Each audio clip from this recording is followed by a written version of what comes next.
तेलंगाना अपने यहाँ पैदा होने वाले धान की खरीद देश में सबसे ज़्यादा तो कर ही रहा है, साथ ही दूसरे प्रदेश से आया धान भी खरीद रहा। प्रदेश में राइस मिलों की संख्या भी बहुतायत में है। ऐसे में व्यापारी बिहार से कम कीमत में धान खरीदकर अपने यहाँ उससे मुनाफा कमा रहे हैं।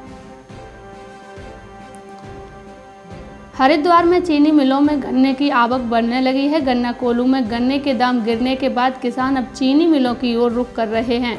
जनवरी से पहले एक एवं दूसरे सप्ताह में चीनी मिलों में गन्ने की कमी हो गई थी। गन्ने की कमी के चलते चीनी मिल कई बार बंद हुए, जिसकी वजह से मिल प्रबंधकों की चिंता बढ़ गई थी।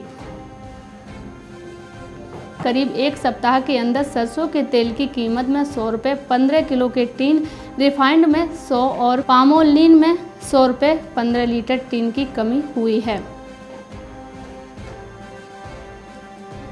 हरियाणा राज्य में रबी की फसल न्यूनतम समर्थन मूल्य पर क्रय करने के लिए सरकार की ओर से पंजीकरण की प्रक्रिया शुरू कर दी गई है। जो भी किसान अपनी रबी की फसल समर्थन मूल्य पर बेचने का इच्छुक हो, वह अपना पंजीकरण मेरी फसल मेरा ब्यूरो पोर्टल पर करा सकते हैं। पंजीकरण कराने से किसानों को ये फायदा होगा कि उनको रबी फसल तैयार होने के समय फसल को बेचने में परेशानी नहीं होगी और ना ही इधर उधर भटकना पड़ेगा। मेरठ मंडल में इस बार किसानों ने मक्का पैदावार का बम्पर रिकॉर्ड कायम किया है। सरकारी आंकड़ों की माने तो इस बार खरीफ विपणन वर्ष 2020-21 में मेरठ मंडल के किसानों ने पिछले 15 सालों का रिकॉर्ड तोड़ दिया है। प्रदेश में मेरठ मंडल में किसानों से मक्का की सरकारी खरीद का आंकड़ा बहुत बेहतर रहा है।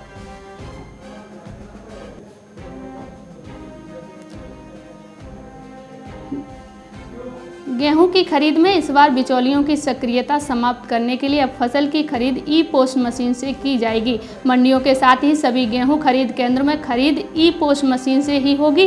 क्रय केंद्रों पर अब किसानों का अंगूठे का फिंगरप्रिंट लेकर गेहूं की तौल कराई जाएगी। इससे खरीद में बिचौलिए फर्जीवाड़ा नहीं कर सकेंगे और असली हकदार को उसकी उपज का सही दाम मिल पाएगा। राज्य सरकार ने पिछले साल के मुकाबले इस बार मूंगफली की 4 गुना अधिक खरीद की है। वहीं योगी सरकार ने किसानों से पहली बार मक्का खरीद शुरू की है। पहले साल 24,859 किसानों से 1,06,412 मीट्रिक टन मक्का खरीदकर 167.04 करोड़ रुपए का भुगतान किया है। उत्तर प्रदेश के हापुड़ में आलू के लगातार गिरते दामों ने किसानों को मुसीबत में डाल दिया है। मंडी में इन दिनों आलू का कट्टा महज 400 रुपये का बिक रहा है। ये हाल तब है जब मंडी में सिर्फ कच्ची खोद का आलू ही पहुंच रहा है। किसानों का कहना है कि खेतों में बम्पर फसल खड़ी है, जो मार्च में आएगी उस समय आलू का दाम और अधिक गिरता दिखाई दे सकता है। छत्तीसगढ़ में न्यूनतम समर्थन मूल्य पर धान खरीदी के दौरान अब तक 89.5 लाख मीट्रिक टन धान की खरीदी के लक्ष्य पूरा हो गया है, लेकिन राज्य के किसान 29 जनवरी तक अपना धान सोसाइटियों में बेच सकते हैं। बताया गया है कि जिन किसानों को आखिरी दिनों के लिए टोकन जारी किया गया है, वे अपना धान बेच पाएंगे। प्रदेश में इस साल रिकॉर्ड धान खरीदी की गई है। राज्य गठन के बाद से लेकर अब तक किसी भी साल इतनी बड़ी मात्रा में धान नहीं खरीदा गया था।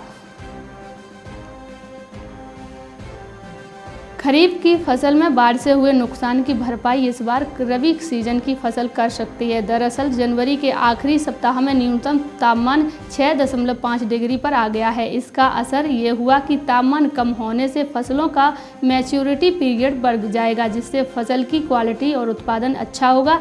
कृषि के जानकारों की माने तो मैच्योरिटी पीरियड यानी कि फसलों के पकने की अवधि बढ़ने से गेहूँ का दाना ठोस और भारी होगा। ऐसे में अभी जो ठंड पड़ रही है वह फसलों के लिए बेहतर लाभदायक है।